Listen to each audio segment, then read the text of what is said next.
외롭다는 표현은 셰익스피어가 쓴 코리 올레이너스라는 작품에서 처음 등장한 것으로 알려져 있어요. 이 작품에서 코리 올레이너스는 로마의 탁월한 영웅으로 묘사되지만 실제로는 가족이나 친구들로부터 아무런 도움도 받지 못한 채 홀로 두려움에 휩싸여 있는 인물이죠. 셰익스피어는 이런 모습을 외로운 용으로 묘사해요. 두려움에 떨면서도 주변과 제대로 소통하지 못하고 고립된 상태. 이것이 셰익스피어가 묘사한 외로움이었어요. 오늘 뭐 볼까 고민하는 분들을 위한 취향 추천 팟캐스트 책플릭스. 이번 에피소드는 김만권 작가의 책 외로움의 습격 속 한 구절로 시작합니다.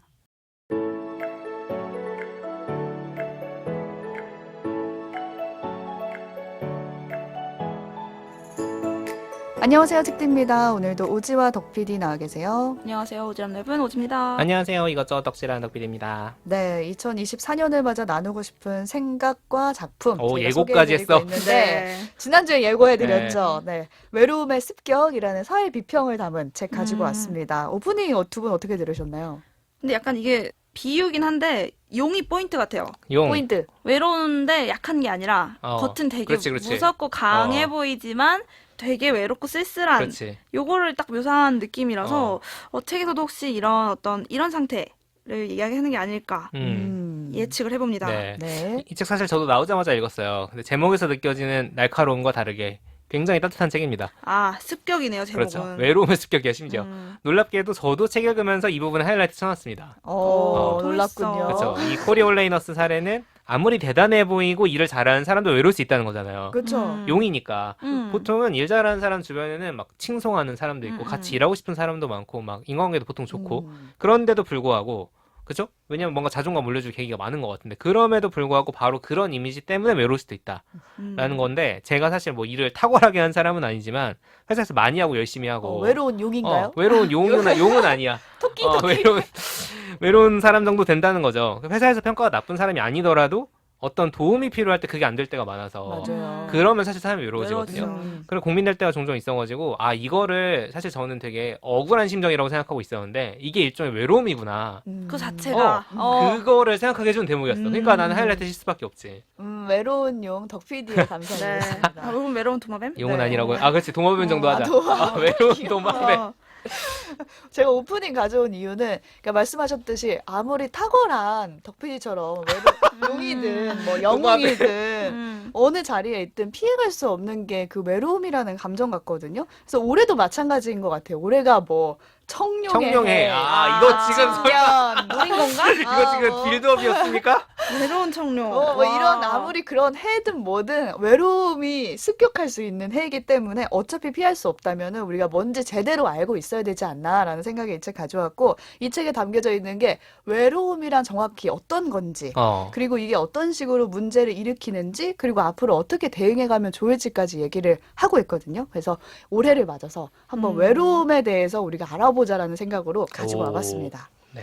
외로움의 습격 저자부터 소개를 해드리면은 김만권 작가인데 정치 철학자이자 한 아이의 아빠예요. 네. 저희가 지난주에 그 버킷리스트 얘기를 했잖아요. 네. 자기를 중심으로 버킷리스트를 쓰다가 주변의 사람들과 덧대어지면서 우리의 버킷리스트를 쓰게 됐다라는 얘기였는데 이 아빠도 마찬가지예요. 우리 아이가 앞으로 살아갈 세상은 외롭지 않았으면 좋겠다. 그렇지. 좀 세상이 좀 좋았으면 좋겠다. 이런 고민을 갖다가 그런 버킷리스트에서 더 나아가서 그러려면은 이 세상을 외로움으로부터 구해야 된다. 라는 생각을 한 거예요. 그러니까 처음에는 아이를 세상에서 승자로 키우면 어떨까? 그러니까 100분의 한 1 정도 될 거 그렇죠. 아니에요? 그 승자로 키우려면은 생각해보면은 참 어렵기도 하고 할 게 너무 많다. 그리고 성공의 문이 굉장히 좁잖아요. 하나만 잘해서는 안 돼. 그리고 운도 중요해. 맞아. 그래서 성공하지 못하더라도 그리고 아이가 좀 평범하게 자라거나 아니면 아예 좀 모자라게 크더라도 좀 걱정 없이 마음껏 사랑하고 존중받을 수 있는 맞아. 그런 맞아요. 세상을 만들고 싶다라는 생각까지 온 거죠. 그러기 위해선 우선 외로움의 문제를 풀어야겠다라는 생각으로 이 책을 쓰셨다고 하고요. 저희 오프닝에서 제가 읽어드렸던 것처럼 책이 구어체예요. 그러니까 뭔가 맞아요. 우리를 설득하는 듯한 문체로 저는 읽어졌거든요. 그래서 외로움에 대한 PT를 본다라는 생각으로 읽어가시면 더 친절해. 친절하게 이 들릴 책 것 같아요. 친절해요, 진짜로. 근데 왜 하필 지금이냐, 왜 지금 이 문제를 풀어야 하냐, 여기에 대한 저는 의문이 생기더라고요. 왜냐면 외로움이라는 게 뭐 인류는 근데 태초부터 진짜 외로웠다. 고립이라는 거는 되게 지금 큰 화두더라고요, 전 어. 세계적으로. 그러더라고요. 지금은 정말 큰 문제가 된 것 같아요, 이제는. 이 책에서 제일 많이 나오는 말이 정치 경제학자 노리나 허츠의 한 말인데 그 21세기는 외로운 세기다라는 말을 했대요. 그러니까 전 세계적으로 외로움 때문에 빚어지는 문제들이 쌓이고 너무 이제는 많아. 터지고 있는 그렇지. 순간이거든요. 그러니까 오죽하면 영국에서는 뭐 외로움부의 장관이 장관. 되겠다. 장관 네. 있고. 이 얘기는 저희가 많이 들었잖아요. 근데 외로움은 국민 건강도 해친다라는 그렇지. 얘기도 들어가 있어요. 하루에 담배 15개 피를 피는 것만큼 해롭다. 해롭대요. 외로운 게? 외로운 게. 얼만큼 외로우면? 하루 외로워. 그냥 하루 외로우면? 내가 지금 하루 어. 외로워. 그럼 15개 피. 바로 그렇지. 피는 거죠. 그러니까 이거를 이어서 이랬으면. 가면은 얼마나 어. 몸에 해롭겠어요. 그러니까요. 그러면 이거는 국민 건강의 문제까지 치명적인 큰일 나죠. 문제인 네. 거죠. 일본에서 저는 극단적 사례가 나온 게 되게 인상적이었는데 노인들이 외로움을 피해서 스스로 감옥행을 선택하는 감옥 간대요? 거예요. 너무 쓸쓸해서. 거기 가면 사람 있잖아. 룸메 있으니까. 그렇죠. 룸메죠. 이야기도 밥 나눌 수 친구 있고. 어. 그래서 감옥에서 공동체 생활을 경험한다는 거예요. 공동체 경험을 감옥까지 가야 돼. 그러니까요. 눈물 날 것 같아. 너무 슬픈 거죠. 그렇죠. 그리고 제가 되게 인상적이었던 또 하나의 부분은 외로움이 되게 극단적인 이데올로기에 현혹되기 쉽대요. 그렇죠. 그렇죠. 그러고도 남죠. 고립된 사람이 위험하죠. 위험하죠. 사이비 맞지. 다시 또 그럼요. 지난주 얘기를 하게 이단 되는 거죠. 종교 그런 거 얼마나 취약합니까? 지난주 나눴던 그 작품 생각해 보면은 우리의 버킷리스트를 써가면서 나중에 뭐 세계를 구하자라는 아, 그치. 버킷까지 쓰게 되잖아요. 근데 결국 우리와 공동체를 생각하는 나의 버킷이 생기는 건데 뭔가 외로운 사람들은 자기중심적인 슬픔에 빠져서 그렇죠. 세상의 모든 것을 판단하는 기준이 이게 날 불행하게 만들었냐 아니냐 그렇지. 이게 정말 중요한 가치 음. 판단의 기준이 되는 거예요. 그래서 실제로 통계를 봤을 때 트럼프 지지층만 봐도 도움이 필요할 때 누구한테 의지를 하느냐 이걸 물었대요. 근데 이웃이나 친구를 언급하기보다 스스로 해결한다. 알아서 한다. 라는 비중이 굉장히 야. 높았대요. 고립이죠. 고립이죠. 그러니까 우리나라의 경우는 그럼 어떨까 봤을 때 통계적으로 인구의 26%가 상시적 외로움을 겪지만 가장 무관심한 나라이기도 하다. 외로움에 대해서. 그런 거 아니 같아. 이렇게 복작복작 인구 밀도도 높고 그렇지, 그렇지. 공동체 생활을 오래 했던 이 음. 문화에서 이렇게 많이 외롭다는 게 그러니까 진짜 뭐예요? 군중 속의 고독이야. 그러니까 이렇게 사람이 많은데 SS로. 복작복작, 그냥 사람 미워, 사람 증오, 근데 외로워, 약간 그렇지. 이런 거잖아요. 그렇죠. 이렇게 외로움이 빚는 문제들을 보다 보면은 대체 이 외로움이라는 게 정체가 뭘까라는 아. 생각을 하게 되는데 외로움이라는 단어가 영어권에서는 17세기에 처음 쓰였다는 아까 거예요. 나온? 네, 아까 오프닝에서 제가 셰익스피어 작품 언급했잖아요. 이때 처음으로 외로움이란 단어가 쓰였다는 거예요. 두려움에 떨면서도 주변과 제대로 소통하지 못하고 고립된 상태를 외로운 용이라 이렇게 그러니까. 표현한 게 근데 너무 처음이었대요. 묘사가 찰떡이다. 정의가 어. 뼈 때리는 어. 정의예요. 그쵸. 정확하다. 그래서 아까 말씀해 주신 대로 본래 인간은 외로운 동물이다. 이거는 말이 안 되는 거죠. 본래 있던 단어 자체가 아니었으니까. 원래 있던 게 아니니까. 응. 근데 문제가 되기 시작한 거는 18세기에서 20세기 이 정도였는데 이때 무슨 일이 있었냐면 인구가 폭발적으로 증가했던 증가해서. 때였대요. 당시 산업혁명으로 노동력이 굉장히 그렇죠, 필요했거든요. 그러니까 막 애를 낳는 거죠. 근데 인구만큼 일자리는 또 따라 늘질 않으면서 대규모 실업 사태가 빚어졌는데 그때 이제 외로움이란 감정이 되게 퍼져나가기 시작한 그렇지. 거예요. 사람은 많아졌는데. 내가 있을 자리가 없구나. 내가 이 사회에서 되게 필요하지 불필요한 않은 존재가 됐구나. 핵심이야 이게. 세상에 쓸모가 없구나. 그러니까. 나 참 외롭다. 이런 생각을 그때 하게 된 거죠. 눈물 날 그러니까. 것 나 지금 막 주마등처럼 흘러들어가. 나 이 생각 해본 적 있거든. 난 정말 쓸모없는 그래요? 사람이야. 그 경험을 나눠주셨으면 아. 좋겠어요. 두 분이 이 외로움이라는 감정이 처음부터 있던 게 아니라 어쨌든 학습된 거니까 그렇죠. 어떤 경험에서 외로움을 느꼈는지. 제가 언제 느꼈냐면은 사실 대학원이에요. 이게 만왕의 근원이 대학원으로 돌아가서 다들 지금 힘들어. 대학원에 계신 분들 그거 뭐라고 하는 거 아닙니다. 제가 이제 겪었던 일을 말씀드리는 거니까 대학원 석사과정 마칠 때 논문 쓸 때였는데 이 학문의 세계라는 게 진짜 밖에서 보면은 아유 논문 뭐 재미없고 뭐 뻔한 얘기 그냥 증명하는 거 막 이렇게 보일 수 있잖아요. 근데 그 안에 들어가서 그걸 해보려고 하면은 이게 말도 안 되게 너무 어려운 거야. 그리고 가보면은 진짜 뭐 이런 대단한 사람들이 있지? 그리고 나보다 다 똑똑해. 내가 제일 못났어. 뭔가 나는 뭔가 이걸 할 수 있을 거라고 생각했는데 그 작은 거 하나 하는 것도 너무 어려운 일인 거예요. 근데 누구는 막 그거를 밥 먹듯이 수월하게 그렇죠. 하고. 라고 보이지. 그 사람들도 똑같은 사실 아닌데 그 외로운 사람들도 병이라고. 그 사람도 그렇지 않아. 그 근데 사람도 외로울 거야. 쌓여 있는 게 너무 많잖아요. 너무 많고 이것들을 다 넘어서 새로운 돌 하나 쌓는 게 너무 힘든 일인데 뭔가 그거를 못 하겠는 거예요. 그래서 나는 정말 쓸모없는 사람인가 보다. 나 이거 그리고 심지어 대학원생 인문사회 대학원생은 밥벌이도 못 하죠. 그러니까요. 쓸모없는 사람인가 보다. 밥벌이를 못. 라는 생각을 하게 되니까 막 남들 막 멘탈이 취업할 때고 또 더 맞아요. 그래. 정확히 그래. 옆에서 애들은 이제 처음 월급 받아가지고 뭐 하고 그러니까. 다니고 효도 하고 다니고 결혼하고 막. 맞아요. 에어팟 사고. 근데 나는 그거 못한다. 음. 라는 생각이 드는 거죠. 그래서 자존감 위기가 느껴지는데 그 다음에 어떻게 되냐면 인간관계가 망가져요. 왜냐면은 내가 쓸모없는 사람이라고 생각을 하니까 그거를 다른 사람을 만나서 확인받고 싶지 않은 거야. 오히려. 그러니까 예를 들어 다른 사람을 만나가지고 긍정적인 관계를 맺어야 내가 뭔가 조금 살 힘이 날 텐데 그게 아니라 다른 사람을 만나서 내가 혹시 역시 난 쓸모없는 사람이야를 확인할까봐 다른 사람을 안 만나. 그럼 고립되네요. 그럼 진짜 고립돼요. 그러다 보니까 점점점 나빠지는 거죠. 악순환이다. 못난 나를 아무도 좋아하지 않을 것이라는 감옥을 스스로 만들어 놓고 그게 아니라는 걸 확인해줄 기회조차 없어지는 거지. 그래서 고립이 되는 거죠. 결국 이게 어떻게 해결됐냐? 꾸역꾸역 졸업했어. 꾸역꾸역 졸업한 다음에 직장을 구했네.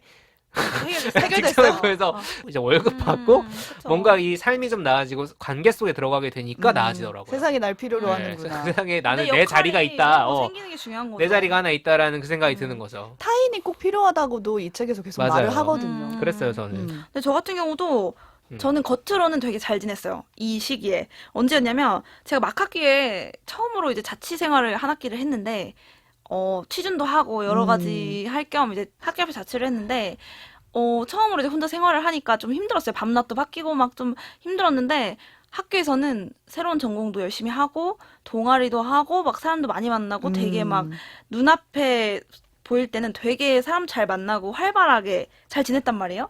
근데 이상하게 늘 집에만 들어가면 뭔가 그러니까 제가 아마 조용한 집에서 혼자 살아본 처음이라 그랬는지 모르겠는데 약간 좀 외롭네 뭐 이러면서 살다가 어느 날 이제 밤새서 시험 공부를 했는데 기말고사에 진짜 제가 겉으로는 활발하게 잘 지냈으니까 필기도 빌리고 친구들이랑 서로 막 응원도 하고 밤에 이렇게 늦게까지 공부를 했단 말이에요. 근데 밤을 샜는데 5시에 깜빡 잠이 들었네?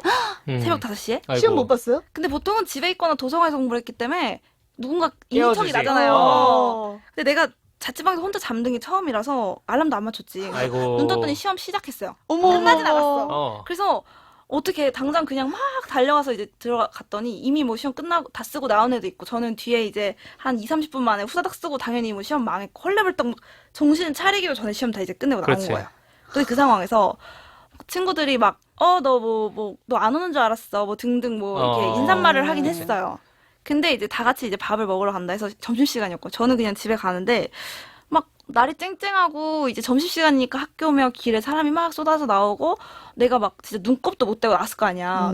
그 차림으로 이제 집에 들어가서 문을 열었는데 막 시험 보던 거 막 이렇게 헝클어져 그렇네. 있고 막 간식 먹던 과자 봉지가 굴러다니는데 한 명도 나를 이제 안 깨워준 것도 그렇지만 그게 1차적으로 좀 억울했지만 그거 내 잘못이니까 그냥 갑자기 되게 겉으로 내가 친구 많고 뭐 이런 게 뭐가 중요하냐 막 그렇지. 갑자기 현타가 너무 오는 거예요. 그럴 수 있지. 중요할 때 시험도 나 많이 혼자 했고 그리고 되게 그때 좀 그런 비슷한 장면들이 그 시기에 되게 많았고 그렇지. 그게 쌓이니까 사람이 집보다 더 거지같이 돼가지고 이제 자취를 포기했죠. 다시 좀 멀더라도 사람과 집에서 살아야겠다. 다니고 이제 집에서 이제 취준 생활을 하는 걸로 그렇네. 해피엔딩이 됐지만 그 시기가 뭐 도움되는 것도 있었지만 진짜 힘들었던 그렇죠. 기억이 나네요.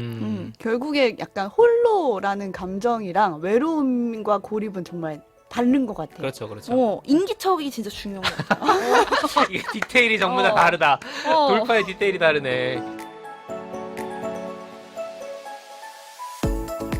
작가는 두 분이 말씀하신 그 외로움에 대해서 어떻게 정리를 하냐면 어렵고 힘들 때 나를 인정하고 도와줄 사람이 없다는 느낌. 그렇지. 그래서 이 세계에서 버려졌다는 느낌이다. 밑바닥이 없는 동의하시나요? 느낌. 전 밑바닥이 없는 느낌이라고. 근데 진짜 표현을 하는데. 이렇게 뭐 도와달라 말하기 어려운 순간이 있어요. 음. 그때 힘들죠. 그게 거절당할까봐 두렵다니까? 그래 해봐도 되는데 사실 그런 거죠. 도와줄 사람이 없고 그거를 아예 시도조차 못하는. 안 있을 하는 수도 거죠. 있는데 사실. 그쵸, 그쵸. 그렇죠.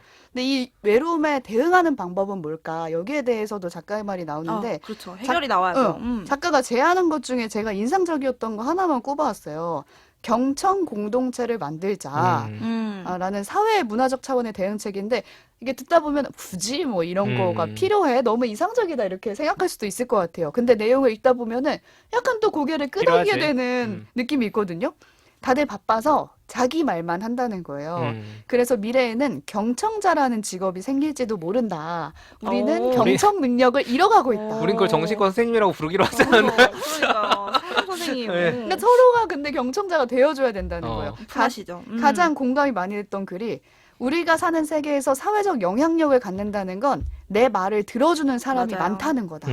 사회적 영향력이 없는 대다수는 자기 말을 들어주는 사람을 찾기 어렵다. 그렇죠. 근데 그들한테 경청자가 없었을 때 무슨 일이 벌어지느냐. 방송국으로 전화가 오죠.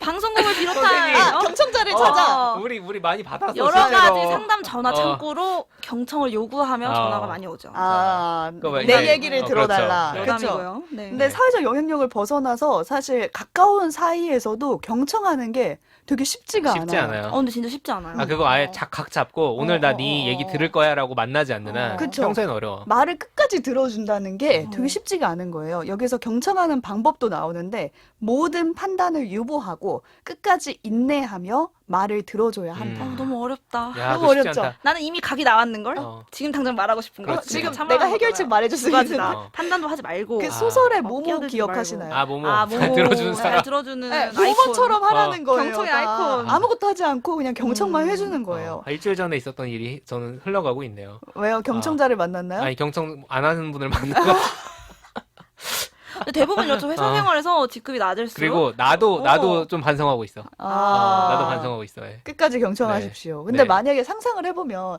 내 말을 정말 경청해주는 사람, 판단을 유보하고 인내하며 끝까지 들어주는 사람이 옆에 있다면 어떤 기분이 들까? 전 적어도 외롭다는 생각은 안 들 그렇죠. 것 같거든요. 네. 이런 사람이 옆에 있다면. 진짜 돈이라도 주고 싶네요, 정말. 경청자라는 직업. 그래, 보통은 그걸 같이 사는 사람이 좀 그렇지 않나? 근데 서로도 삶의 여유가 없으면 잘 안 돼요. 맞아요. 끝까지 네. 듣기가 힘들어요. 그래서 제가 2024년을 맞아서 이 작품을 나누고 싶었던 이유는 올해 적어도 우리가 한 명한테는 경청자란 직업으로 존재하면 어떨까 이런 제안을 드리고 싶었는데 작가의 말 중에 이런 말이 있었어요. 들어주는 사람이 있는 한 결코 우리는 사라지지 않는다. 그러니까 누군가가 들어주면 쓸모 없어지거나 세상에 사라져도 되는 그런 존재가 되지 않는다는 그렇죠. 거죠. 이 라디오 방송국 모토 같다 무슨 들어주는 들어주는 사람이 사람이 있으면 사라지지 않는다. 내년 사라지지 맙시다. 그러니까 많이 우리는 들어주세요. 좀 서로 들어주는 사람으로서 역할을 해주면 그렇죠. 어떨까 싶어서 이 작품을 너무 가지고 좋네요. 와봤습니다. 진짜 캠페인 해야겠다. 이 사회 전체적으로. 아니 그리고 외로움은 올해 진짜 큰 화두가 될 거예요. 그러니까 그쵸. 해결해야 될 문제거든요, 지금. 이 책 그리고 다른 내용도 좋은 게 되게 많습니다. 그래서 맞아요. 한번 관심 있으신 분들은 음. 사서 읽어보시면 재밌을 거예요. 여기서 언급되는 게 능력주의랑 그렇죠. AI가 발전을 하면서 우리가 더 외로워진다는 얘기가 나오거든요. 궁금하신 분들 찾아보시면 되겠습니다.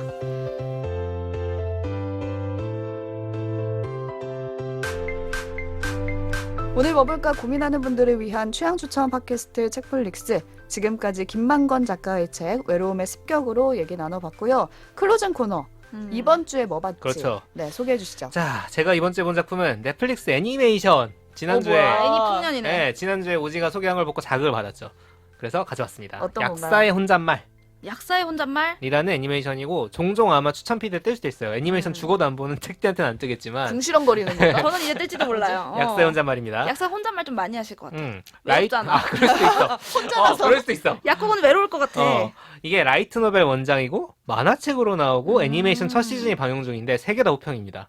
그리고 매주 일요일에 지금 넷플릭스에 하나씩 공개되고 있어요. 아직 다 공개가 안 됐어요? 공개가 안 됐어요. 그래서 끝나야 보시는 분들은 좀 기다리셔야 돼요. 10몇 화까지밖에 안 나왔기 때문에 24화까지 갈 텐데 아무튼 그렇고 배경은 가상의 국가인데 딱 봐도 중국입니다. 네, 시대적으로 황제가 어마어마한 권력을 누리는 시기. 그렇습니다. 후궁들이 많고 그 후궁들이 사는 공간에서 벌어지는 각종 범죄 사건과 권력을 둘러싼 암투를 그리고 있습니다. 책디가 좋아하는 장르죠. 근데 여기서 약사가 나온다고? 그렇죠. 나왔구나. 주인공은 누구냐? 후궁이 아니라 이 어떤 계기로 이 후궁들이 사는 공간에서 일하게 된 소녀 약사예요. 소녀 약사. 이름은 마오마오. 그리고 마오마오. 똑똑하고 능력이 있습니다. 약사라서 메인 능력치는 의학 지식일 거 아니에요. 그런데 캐릭터상 사실상 탐정입니다.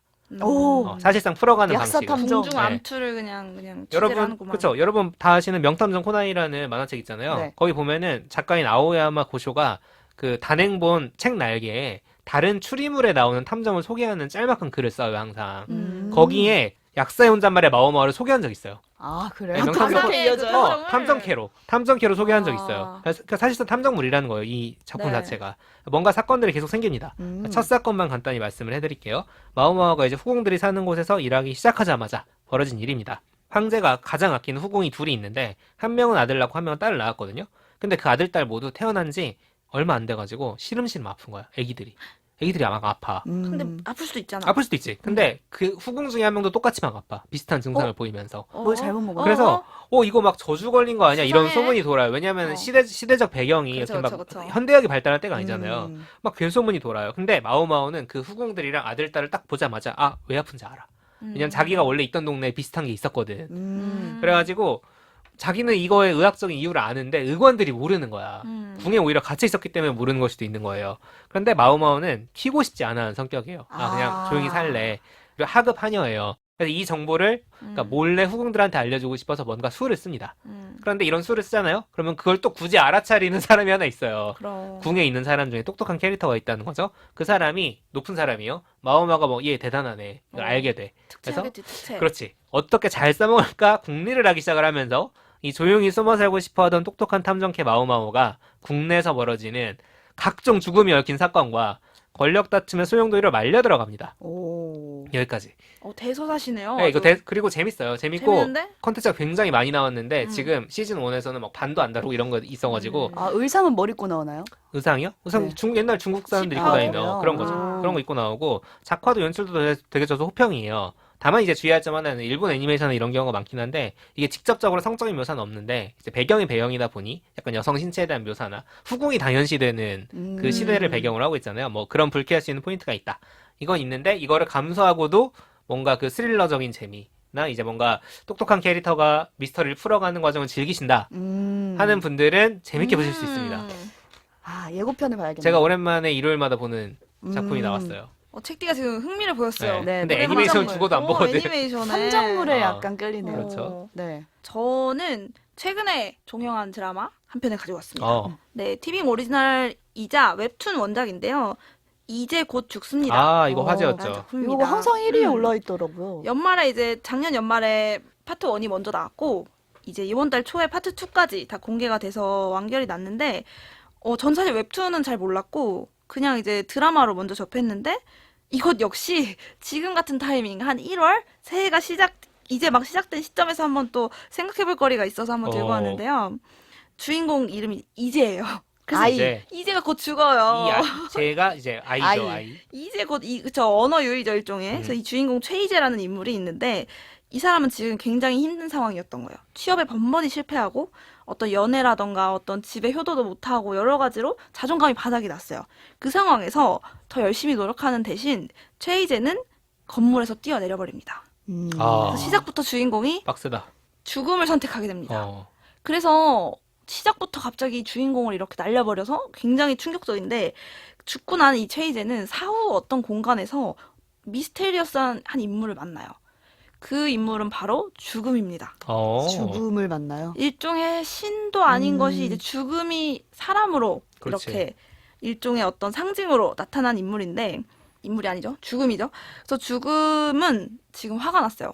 최이재가 죽으면서 유서에 죽음은 나의 고통을 끝내줄 하찮은 도구에 불과하다. 그러니까 사는 게 더 힘들다 이거야. 죽음을 모욕했네요. 죽어버리면 되지. 죽는 게 차라리 낫겠어. 이런 식으로 나를 무시해. 죽음을 우습게 여긴 거야. 그러니까 화나겠어요. 죽음이 아주 그냥 극대노해서 죽음을 하찮은 도구로 하찮게 여긴 벌을 내립니다.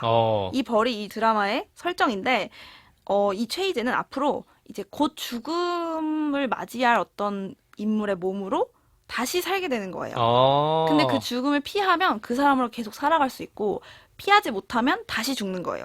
근데 이걸 12번을 거쳐야 되는 거예요. 12번. 빡세다. 너무 많은데. 이 12번을 다 거쳐서 마침내 다시 살아가는데 실패하고 죽게 되면 그때 이제 지옥으로 옮겨지게 되는 거예요. 그래서 이 과정에서 처음엔 어이가 없죠. 나는 죽음 안 무서워서 죽음을 택했는데 계속 살으라고 하니까 짜증이 나잖아요. 근데 이제 최희재의 첫 번째 환생 인물은 엄청난 대기업의 총수 거의 후계자인 엄청난 부자로 다시 태어난 거예요. 이제 생각이 조금씩 바뀌는 거예요. 이제는 금수저네 이러면서. 이 정도 돈과 이 정도의 어떤 명예와 이런 거라면 살아볼 만한데 그렇지. 이러면서 죽음을 막 피해보려고 하는데 뜻대로 안 되고 계속 죽어요. 죽어 나가요. 그러면서 여러 가지 정말 상상도 못한 여러 가지 인물의 몸을 경험하게 됩니다. 차례대로. 근데 그때마다 끔찍하게 고통을 다 겪어요. 떨어져 죽기도 하고 그러니까. 불타 죽기도 하고 그럴 때마다 이제 죽음의 발 앞으로 다시 돌아오는 거예요. 벌이지 벌. 한 경우는 뭐였냐면 어떤 중학생 소년으로 태어나는데 학폭 피해를 입어서 자살을 결심한 아이가 있는 거예요. 스스로 목숨을 끊으려고 막 그런 생각을 품고 있는 상태에서 이 몸에 쏙 들어온 거예요. 근데 이거 자살이니까 내가 안 죽으면 살아갈 수 있잖아요. 그렇지. 그리고 열심히 수능 봐서 다시 좋은 대학 갈 수 있고 이런 생각을 하면서 그 학폭 상황을 이렇게 막 어른의 기지로 막 벗어나요. 그런데 다른 방식으로 그 학폭 가해자가 이 소년을 죽이게 돼요. 원래는 자살이었는데. 야, 그거 자살을 너무 피했는데. 너무한다 진짜. 근데 그럼 이제 다시 죽음에 갔다 또 이제 그렇지. 환생을 할 거 아니에요? 그 다음은 또 어느 날 감옥에서 깨어나. 내가 무슨 범죄자야. 근데 그 감옥 룸메로 들어온 애가 룸메가 아니죠. 이제 같은 방을 쓰는 룸메지. 그래서 죄수로 들어온 사람이 그 전에 살면서 날 죽였던 그 사람이 그 살인죄로 나랑 같은 감옥 방에서 만나게 되는 거야. 학폭 가해자가. 근데 이 사람은 난 줄 모르지. 그 가해자는 내가 아예 다른 사람으로 다시 태어났기 때문에 못 알아보지만 나는 그렇네. 이 사람의 과거를 알고 있잖아요. 기억하니까 이 상황에서 어떻게 이렇게 혼내주지? 그다음에 이 그렇지. 감옥에서 나가서 어떻게 살아가지? 그렇지. 등등 계속 이게 앞에 사람의 삶이 뒤에 사람의 삶과 얽히고 얽혀 있네. 설키면서 또 동시에 최희재의 원래 삶, 사랑했던 가족과 여자친구들 이제 다른 사람의 몸으로 다시 마주치게 되면서 뭔가 후회하고 슬퍼하고 어떤 깨달음을 얻는 과정들이 아주 흥미롭게 재밌네. 펼쳐집니다.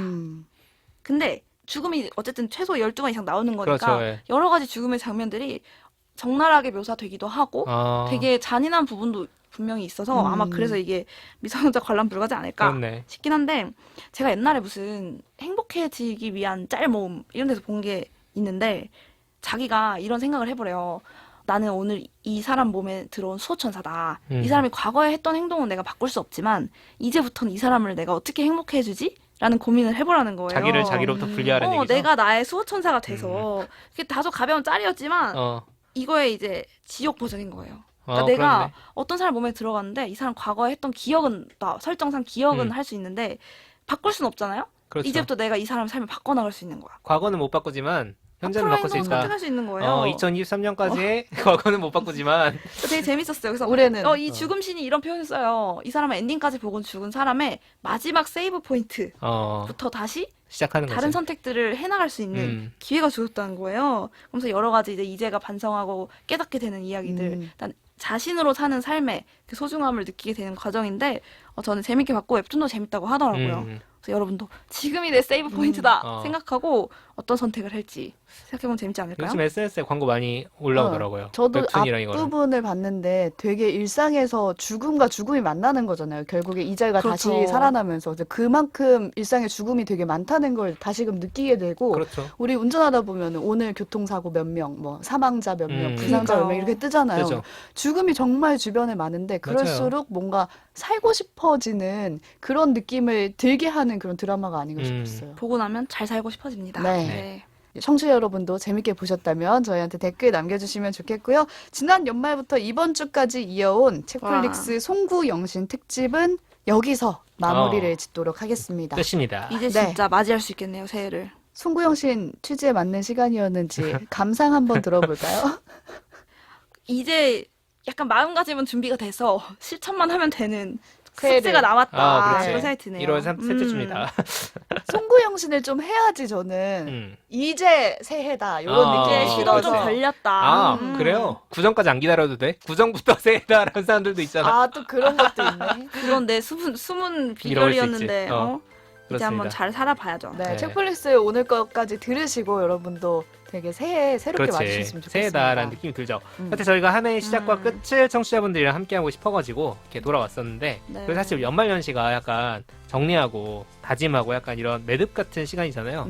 저희가 이제 언제 또 돌아올 수 있을지 모르겠지만 모두들 건강하시고 예고 없이 돌아옵니다. 저희는 이제 예고 없이 돌아오죠. 음. 재밌는 거 많이들 보시고 그동안 정 책플릭스가 그립다. 그런데 이제 과거 에피소드 반복 자생하실 수 있습니다. 네. 지우지 않기 때문에 그럼요. 그런 분들도 계실 테고 좀 그게 그렇다 하시면은 월요일부터 목요일 저녁에는 책디랑 저는 만나실 수 있습니다. 오뜨밀이라는 채널 검색해서 오지는 보시면은 없지만 오지도 저는 알아서 어떻게 잘 지내고 있을게요. 출연시킬 음. 방법을 찾아보겠습니다. 찾지 마세요. 오지는 열심히 어디선가 책과 잘 살고 영화를 있습니다. 쌓아두고 있을 겁니다. 그렇습니다. 네. 여러분도 올 한 해 즐거운 일 많이 있으시길 바라면서 저희는 여기서 인사드리겠습니다. 또 만나요. 또 만나요.